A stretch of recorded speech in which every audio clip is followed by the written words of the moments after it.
All right, there we go.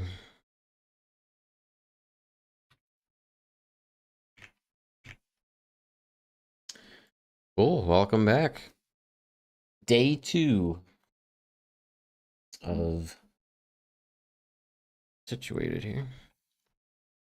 Day 2 of vibe coding our journal app. So we got extended access to Fable 5, which is nice. It's no longer ending today. Guess they're pushing it back to July 19th or something like that, just another week. Pretty funny. I suspect they'll probably just keep doing that until they can find a way to feasibly tack it on to current plans. We'll see. But for now, we get to use it some more, which will be nice. We have a couple of long form things that I think it would be useful for. So let's check out our to-do list. Last time we left off with cleaning up the descriptions. We got a little further in that, so we can see that the descriptions that it does parse and identify as categorizable, it goes ahead and just puts a simple description based on our dictionary. So we have Starbucks in our dictionary, Costco in our dictionary. If it identifies that string based on a confidence weighting, then it will go ahead and just simplify it. It doesn't delete the other description. So for those that want the original description, it's right there and it's pretty handy. It's just in a click away and then you can hide it. So it's pretty nice, but it just cleans up the ledger a bunch. And the goal is to have this as clean as possible so that when you import your transactions, you just have a nice simple date, a nice simple description, expense type, category, amount, and any notes. So far, I don't know if we'll add any other columns. Was debating on the feasibility of adding like to help just kind of create some visual contrast between them. Like if you had like the Starbucks logo and the Costco logo. There's a couple of things to consider with that though. I don't know to what extent apps pay for any sort of licensing to use logos. So we'd have to investigate that. We'd also have to investigate how to source all of those to make sure that they're visually consistent. I know one recommendation is just to not really use logos and to basically generate our own logos. So one way around that would be to like use the first letter of the word and then a color. So like a blue circle with a white C inside for Costco and all of that. And you could have the system generate that like on the fly. You could basically just like do a hash and get a unique color and the first letter. So might do that. I don't know how valuable that is, but I will add that actually to the to-do list. Maybe add custom logo / icon for merchants. But we're doing pretty good with cleaning up descriptions. I mean, this isn't necessarily, the feature is there. We implemented the feature. It's just that not everything is getting categorized. So there's like an accuracy rating. So yeah, I would say the features is complete. It's just working independent of the categorization. So the feature is there. Once we get categorization up, it should get better. Now, I mean, there's things like Rosie's Diner. I mean, this would be like a local chain, right? There's not really a way to, unless we had the user sort of provide those things.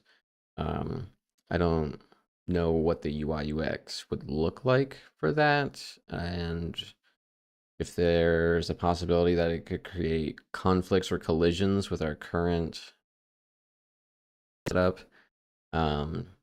So we might just have to accept that some of these are just going to be kind of long, messy descriptions, unless people just go in and edit the transaction themselves, which they're more than welcome to do. But yeah, we will consider that. That's probably just code. I think there's some just other payoff changes that we could make in the meantime. So one thing I really want to knock out real quick was uncategorized categories. So how it works now is that we have some predefined categories here, and you can actually go into uncategorized and just like mess it all up. And it's an issue because then it doesn't really know where to put this. So if you like hid this with like it's going to put all uncategorized things as phishing, and it's going to create conflicts. So what we're going to do is we're going to lock those. Those are going to be persistent, uneditable things, at least in this section, and then people will be encouraged to, of course, categorize transactions that the auto categorizer missed. So let's go ahead and do that. Let's prompt for that. Let's go into Claude here. We have our VSCodium set up here. I'll go ahead and exit out of the app. And I don't think we'll need Fable's too much. I think Sonnet will be perfectly fine for this. Sonnet or Opus. We'll see how Sonnet does. But we'll try to save our Fable usage for some more complex tasks here. So we need to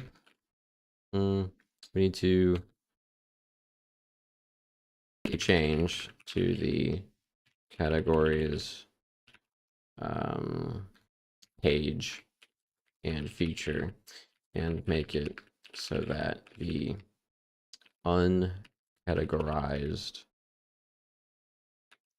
category is blocked and the user can't change it. This is so that there isn't any conflicts.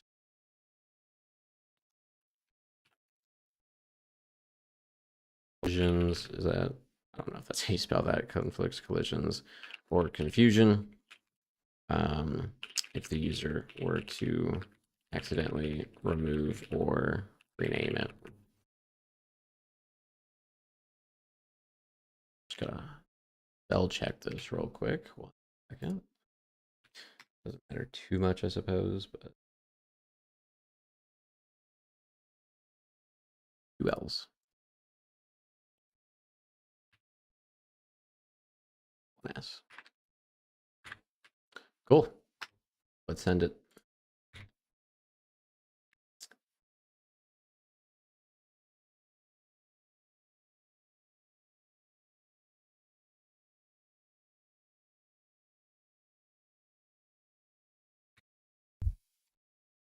Yep, so that'll be good because, like I said, we want to avoid the user sort of sabotaging themselves because they don't know that that category is supposed to stay the same. So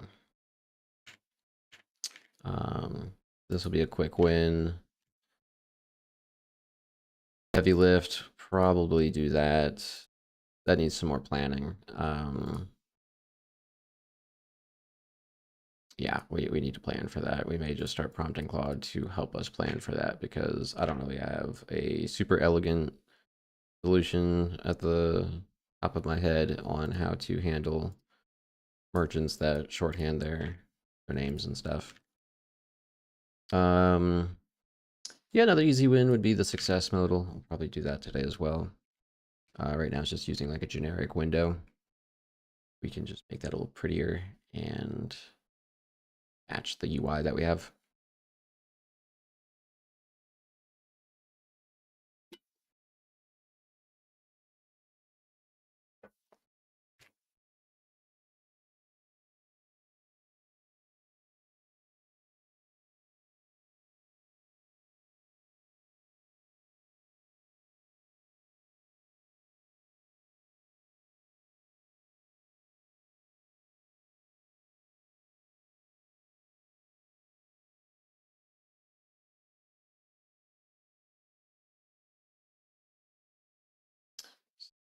Thing.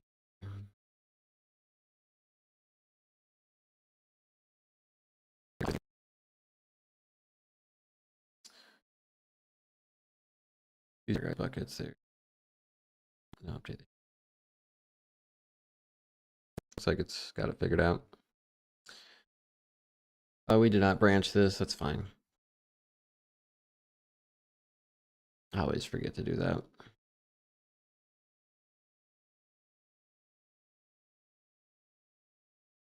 It's not a big deal. It's more like a bug update, really, if anything.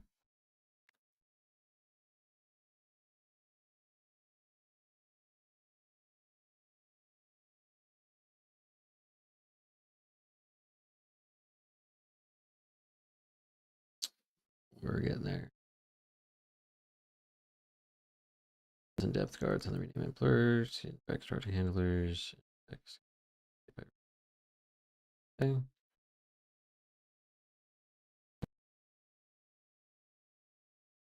That's kind of nice. It looks like it invoked some of our security skills.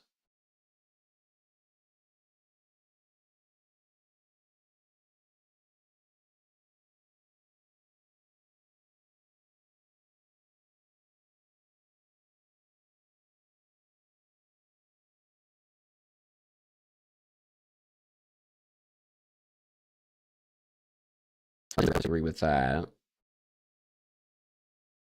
User should be able to place it anywhere on their code spreadsheet.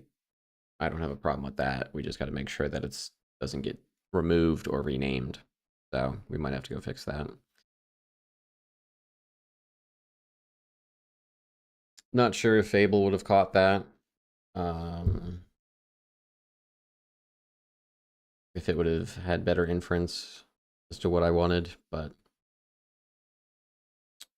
we'll see. We'll just edit that real quick. Yeah, I mean, like I said, I like to see kind of what it's doing, what it's thinking, how it's touching the code base. I know there's a lot of vibe coding out there where they prompt and send it. I think that's fine. I mean, that's probably where we're heading anyway. As the models get better, there'll be a higher level of trust for that. But I am curious, and I like to know what it's actually doing. I think this will make it to troubleshoot and maintain in the future if we expand the scope of the app. Because I'll actually know how at least some of the guts are working. And I could probably to hone in on certain things that we suspect are causing issues.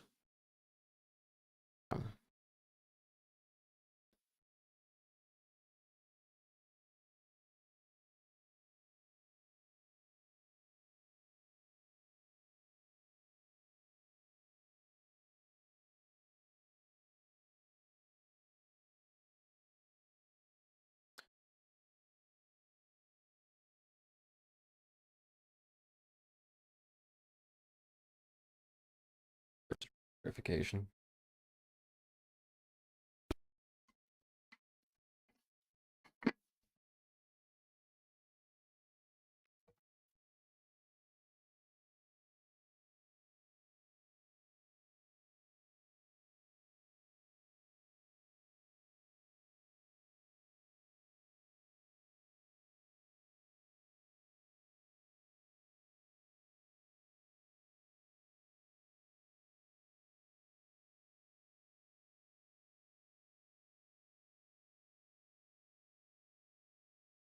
Um, Head icon to top left. Title bar. Polished. Should be another easy one.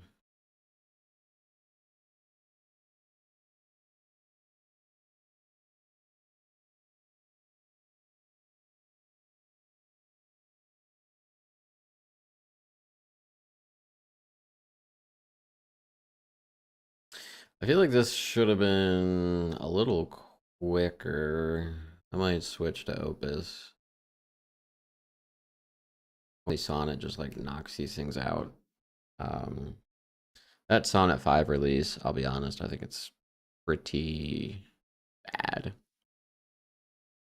It's forcing me to use Sonnet 5. They both say Sonnet 5. Recommended is usually 4.6. Extension is, I don't know, but okay. Take a look here. Locked rose render, no delete button. Okay. Yeah, let's see if it actually.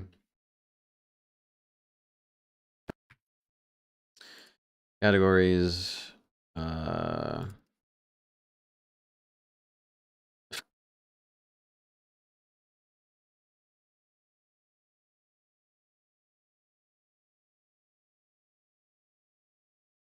Dude.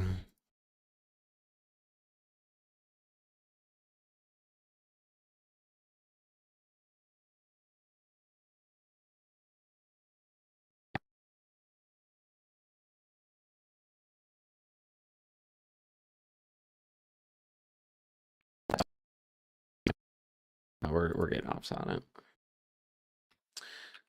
Please correct the mistakes that were made for this implementation. You kept the current string in the uncategorized expense category. It says unk instead of uncategorized. Please restore the ability for the user to drag and position the uncategorized category. And I mean, there just shouldn't even be like a hover.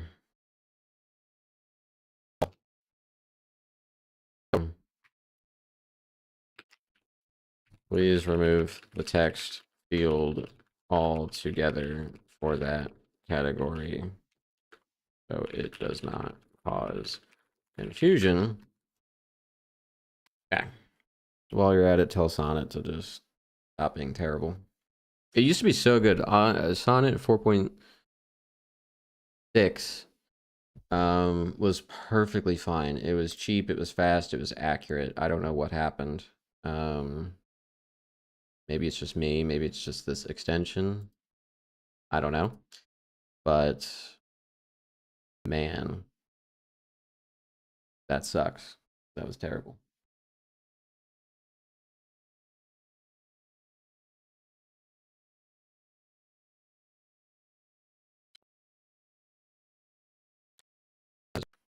Just medium. To be more than enough. This is not a crazy task.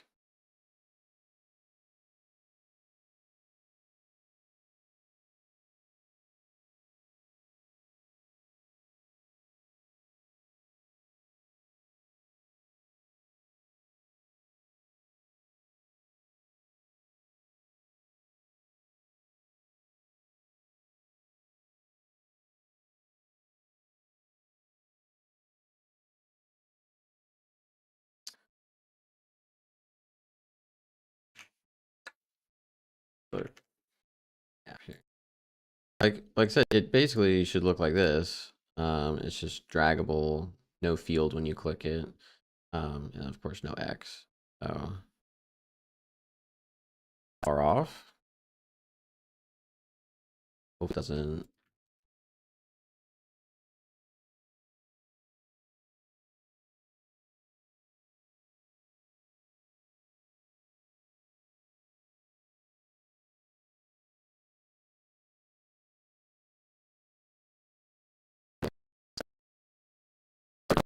10K tokens almost, really.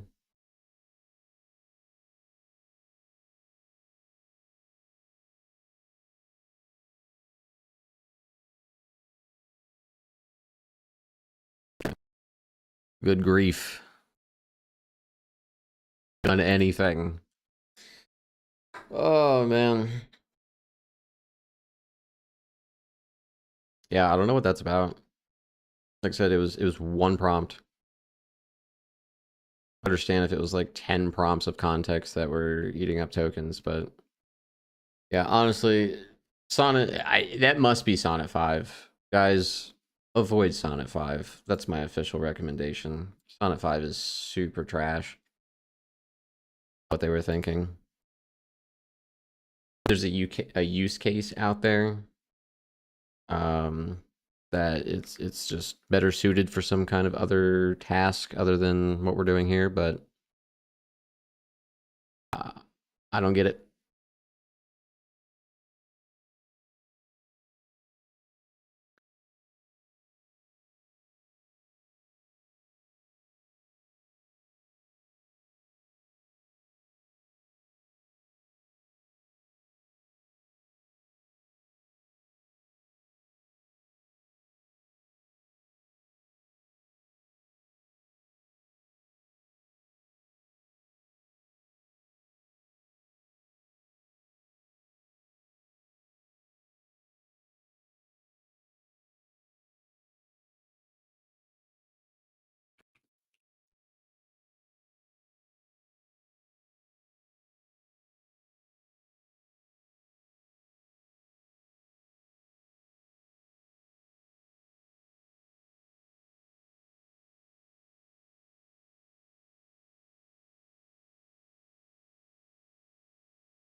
To be honest, this is kind of taking a while. I didn't think these were crazy. I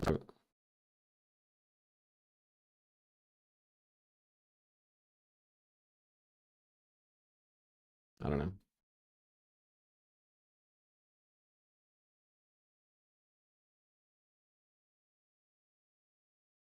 I might turn on Fable, to be honest, since we're burning through tokens at the speed of light anyway, and have it do just like a quick audit of the feature and just try to understand like what is going on here.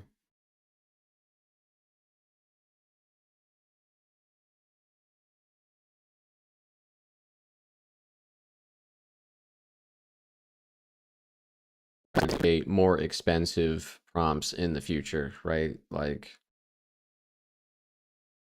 if it built itself a super sloppy engine, which it wasn't before, um, it's just going to compound into issues later. So we should investigate this now because I don't understand why it's taken so long, why it's burning through tens of thousands of tokens.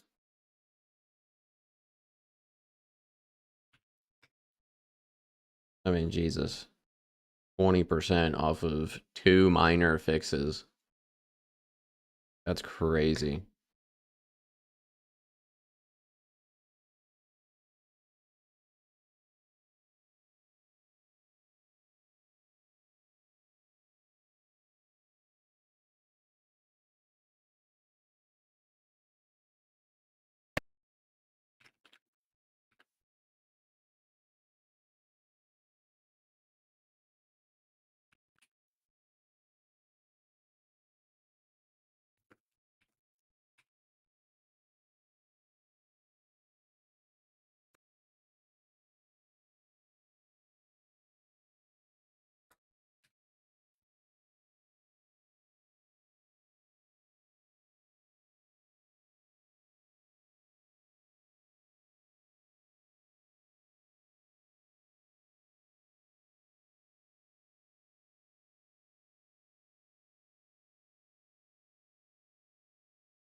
What are we doing?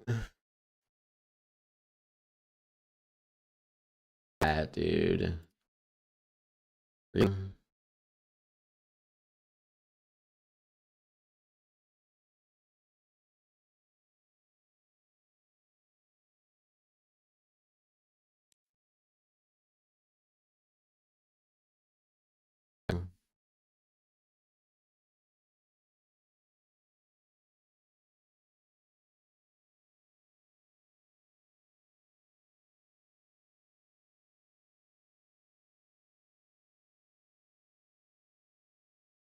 Okay.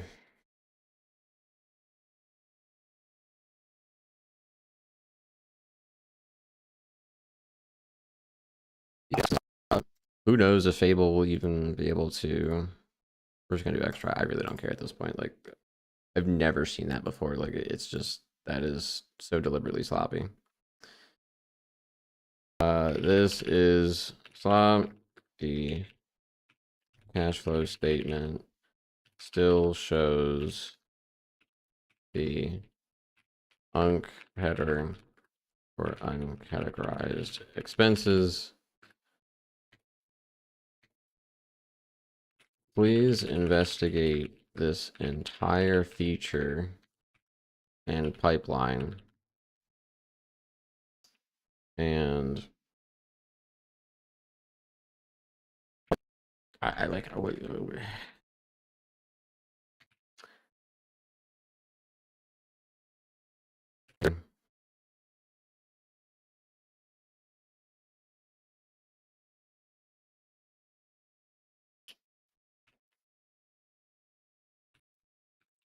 explain how it works now and how it could be implemented better. Consider refactoring it if a more industry leading world class solution exists that we are not using.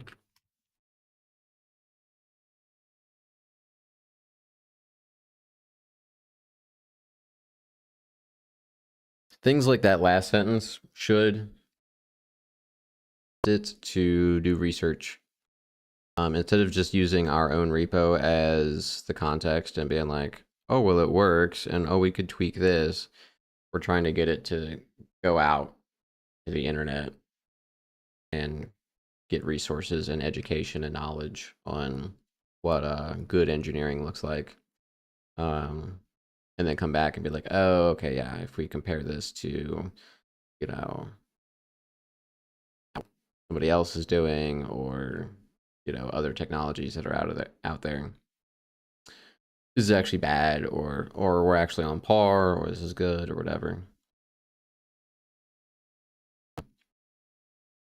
We'll see.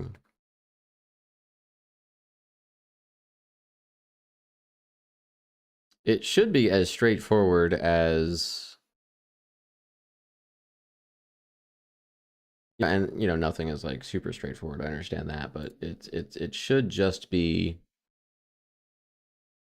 editing columns in a database. Like you're basically just editing what columns are. There are, as you can see, like there's defaults, which is our seeded defaults.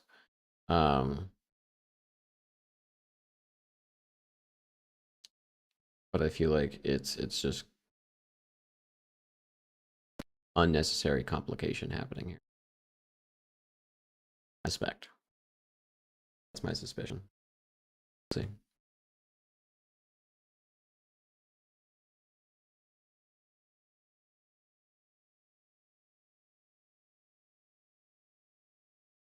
If you start using these crazy words,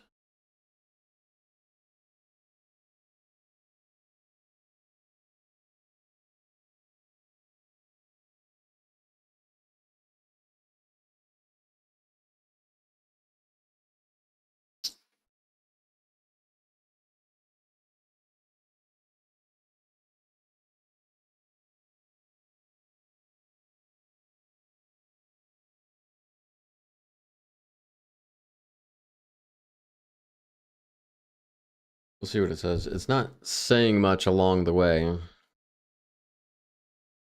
Rates the summary.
Yeah, I'm really curious to see what it says about how this whole thing works, because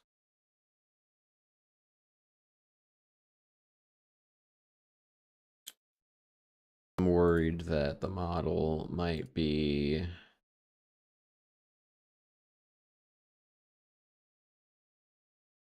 hallucinating a little bit here. Weird.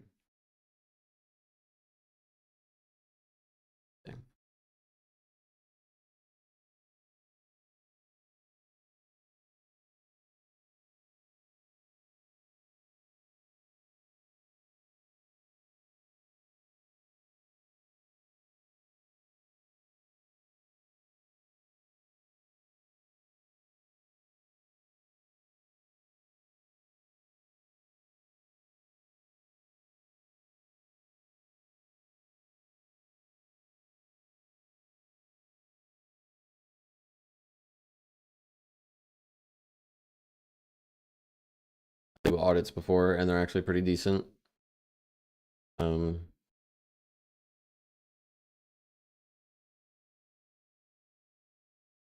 what do we got here? And you were right to call it slop. Thanks, Claude. The previous fix was a band-aid at one window onto the data when there are 6. Here's the full picture. Why Unc survived. Your database row itself holds the drifted name. That makes sense. A rename made before the lock existed. Okay, that's fair. Category names are served through 6 independent read paths, and I had patched exactly 1. Is a serialized category, get API categories. Gotcha. Gotcha. Overriding the name at serialization time was a view layer fix for a storage layer problem.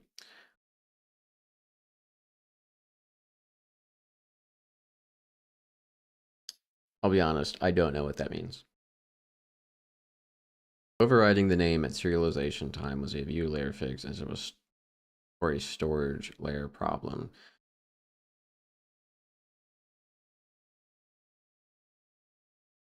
So it was storing it, but it was just it was just lying to me. Is that what you're saying? Like you were just like, I don't, whatever.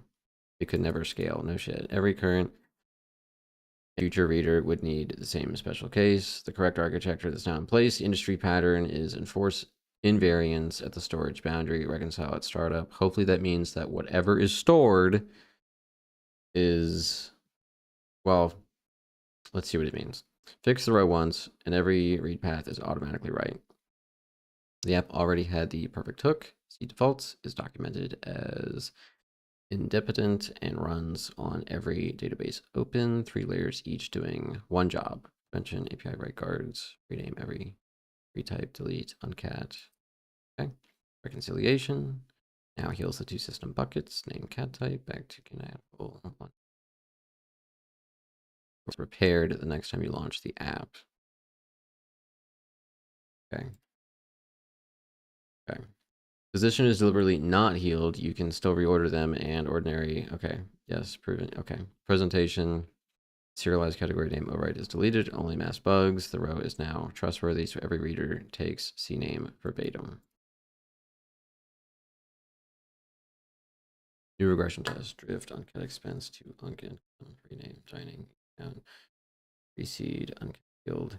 Yeah, and this is what I don't understand because it talks about this. Okay, so so I've tested this before when we first implemented the feature.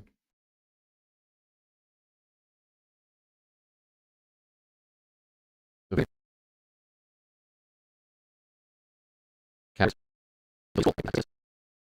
Yes, like it always did that. I'm glad it still does that. But yeah, from what I understood when we implemented the feature, it grabbed the header directly from the category.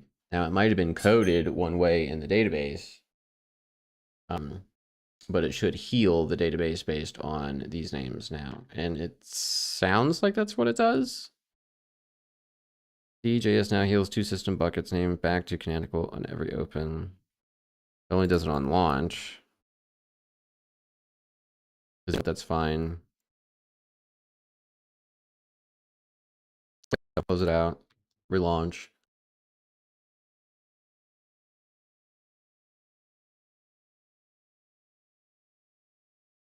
Cody's cool. Is it like in real time now? So okay, so you know.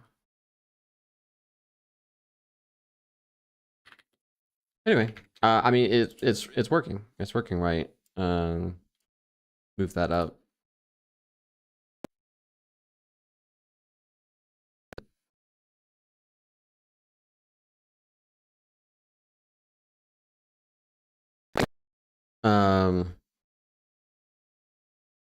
That seems right.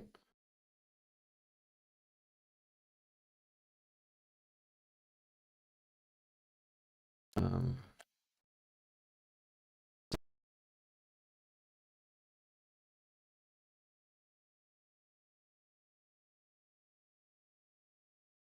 we need 1.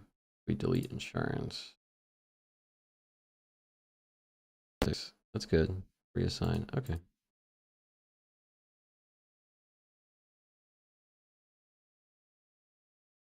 Okay.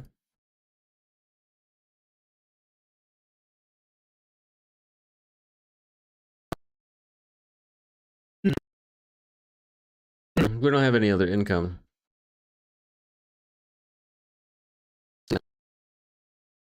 Okay, that looks good.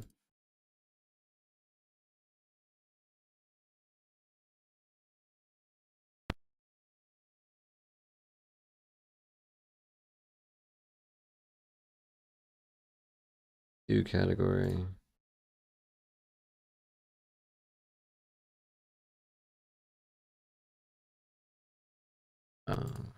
Does it not place it unless it has like a unique name?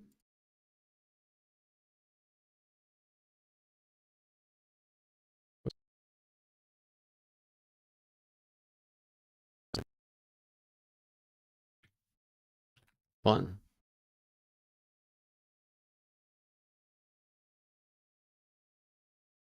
That was weird. Add category. Okay, yeah, it doesn't. Free. A.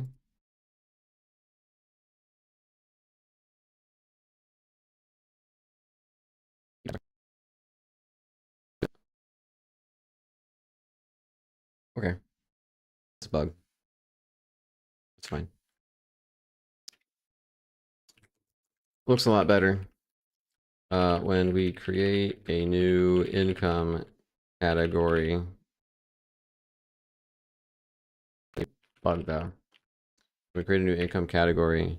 It does not automatically add it to the cash flow ledger unless the user moves it somewhere first.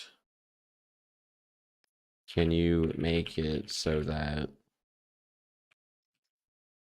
cash flow reflects correctly even if the user does not move the new category or rename it? Check if this bug exists in the other category types. Expense, savings, investing. Is that the other one? And fix it there as well.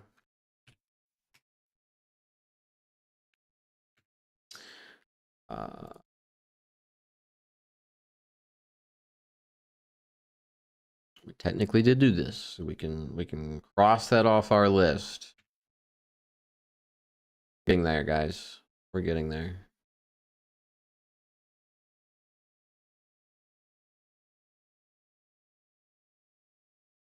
The usage is getting a little crazy, though. I'll be honest. 60%. That's not too bad. But man.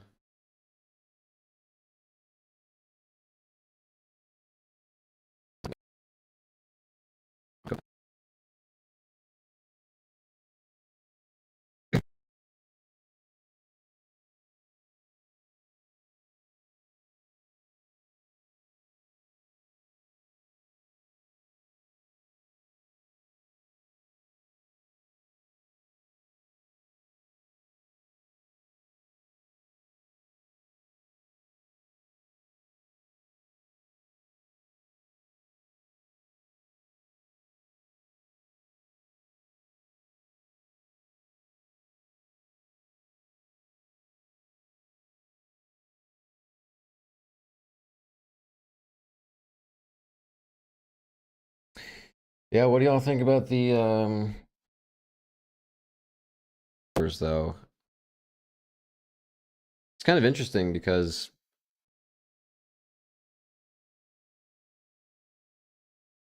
think back to like when Netflix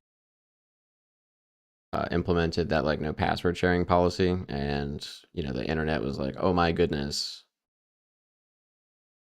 subscription, and then they did it, and not very many people canceled their subscription at all, and it made the company, of course, way more profitable. And yeah, it was just the internet was mad, but it was a nothing burger, and Netflix won and came out on top. Whereas by contrast, a lot of people are saying, well, if Claude doesn't keep, or if Anthropic doesn't allow Claude Fable 5 to exist in the plan, people will cancel their Claude plan and just go to ChatGPT 5.6 or Grok 4.5. And I think that is actually true. I think that is actually true. I think people are super itchy and volatile and will absolutely just cancel a subscription and go start another one. Everybody wants access to, they only want to pay for one model, and they want it to be the best model. So as soon as this person has the best model, they're just going to jump ship. And then even if it's just a week later, people come out, some other company has a better model that comes out, they're just going to cancel their subscription and go subscribe over there. I think it's really crazy. I think it's really fascinating. I think kind of like rabid, back and forth chasing the best, the best model is weird. I don't know. Like, I get it. Like, I want to use the best model and all that, but Sonnet 4.6 and Opus 4.8, it's fine, honestly. At least for the longest time. I don't, today it was kind of ass, but for the longest time it was fine. So, me, like, I do have a OpenAI account, but I don't pay for it. The only thing I pay for is Claude Code. And I just do the $20 a month plan, and it's been enough so far.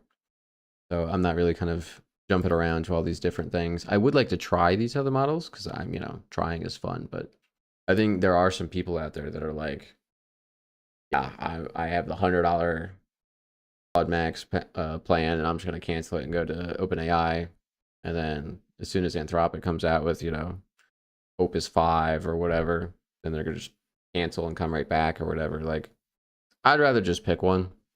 I think they're all gonna stay pretty neck and neck for a while. I've been using Claude for a while and I like it, so I'm probably just gonna stick to Claude. I'm not gonna jump around too much, I don't think, but some people do, and I think it's kind of weird. It's kind of crazy. So much.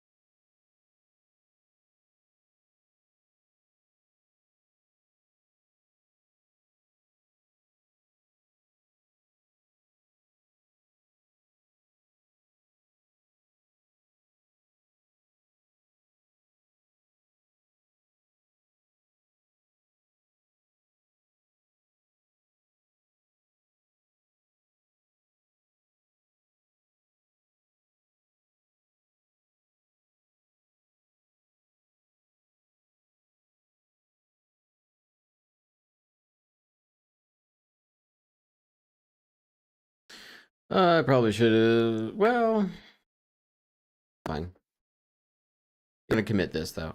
Once this is done, we're gonna make this a commit. It's just gonna be a category upgrade. Keep it organized.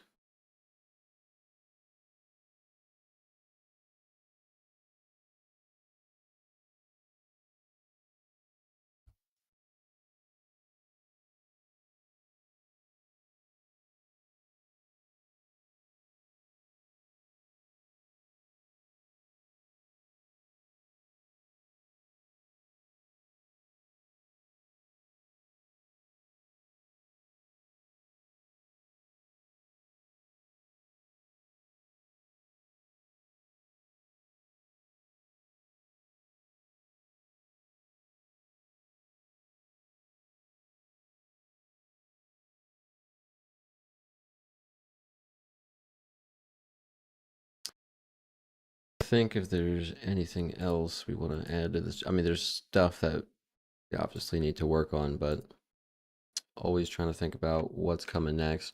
I'll try to do, I'm going to try to do the icon after this. We're going to commit this. We'll try to do the icon. See what that looks like. Hopefully, we're completely obliterated since we're on Fable right now.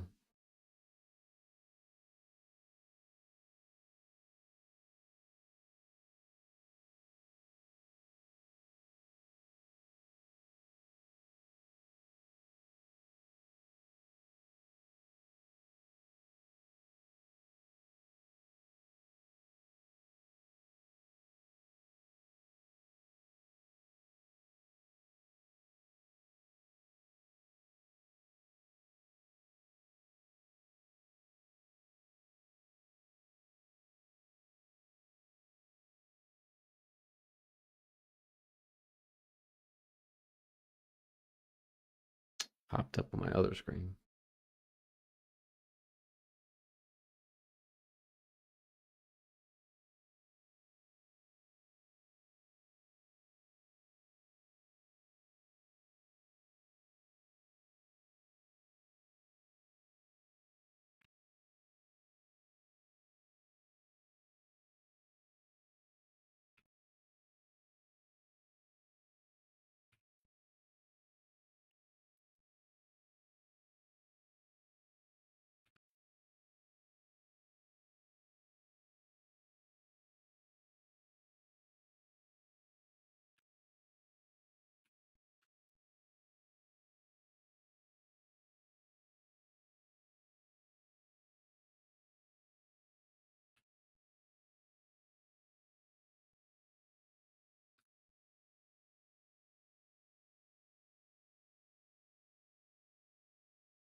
Okay, code base. Okay.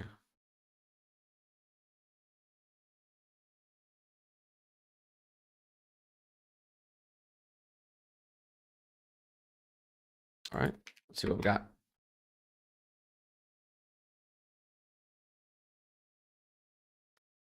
Okay, categories.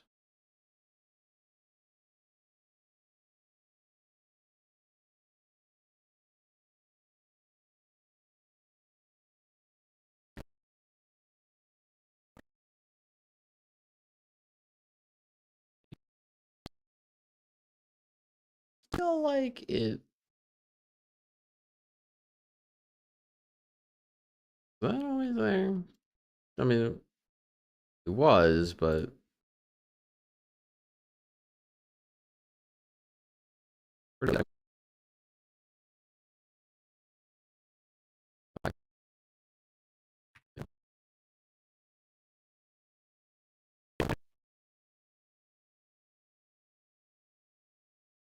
okay. Well, let's do that.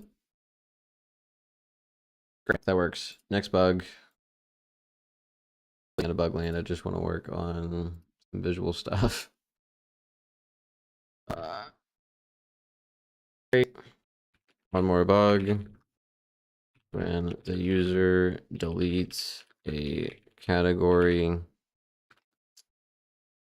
typically it seems like one of the seeded categories.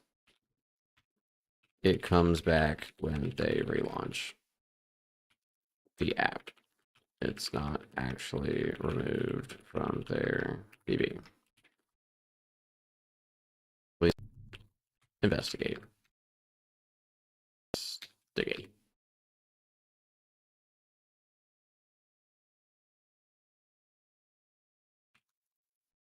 Oh, good heavens. Type. Okay, there we go.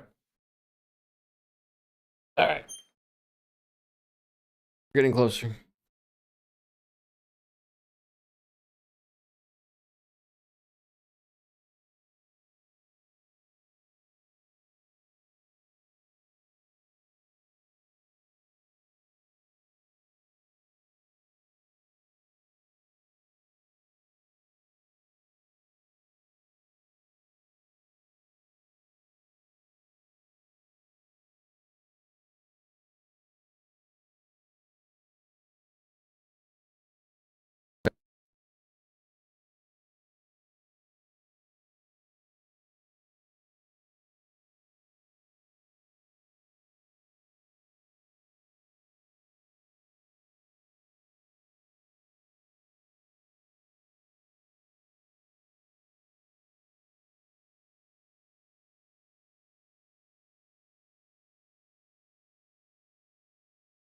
Yeah, apparently OpenAI removed the 5-hour usage limit, which is basically what Claude does, from GPT 5.6 Soul. Or no, from Codex.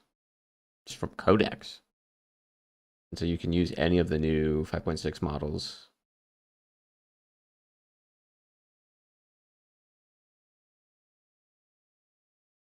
Without that. That's pretty crazy. It's tempting, guys. It's tempting to just try to get a plan and just try it. Um, we might. We might. We'll see. We're making great progress with what we have. We haven't really reached uh run into any hard stops, any barriers with the current plan. Um, but it would be nice to kind of speed things up a little bit. Have 2 instances, not have a bunch of like compounding agentic costs.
Almost done.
little longer.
All right, finally, here we go.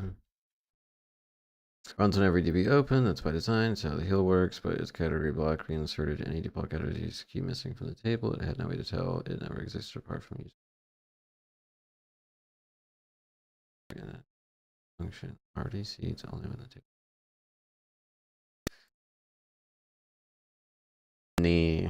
Okay, let's see.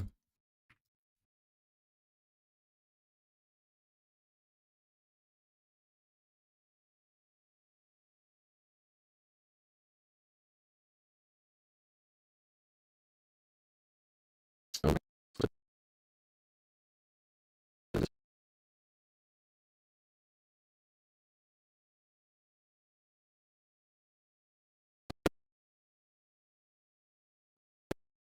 there we go. Look at that.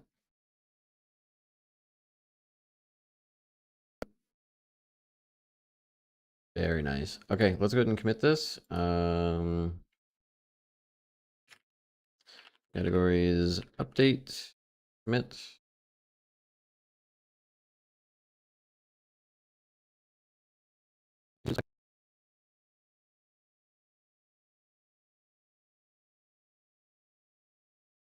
Make sure that it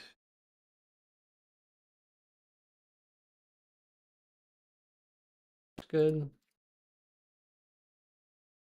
All right, yep, live on the repo. Cool, that is nice. I'm gonna go ahead and take a quick break here, and then I will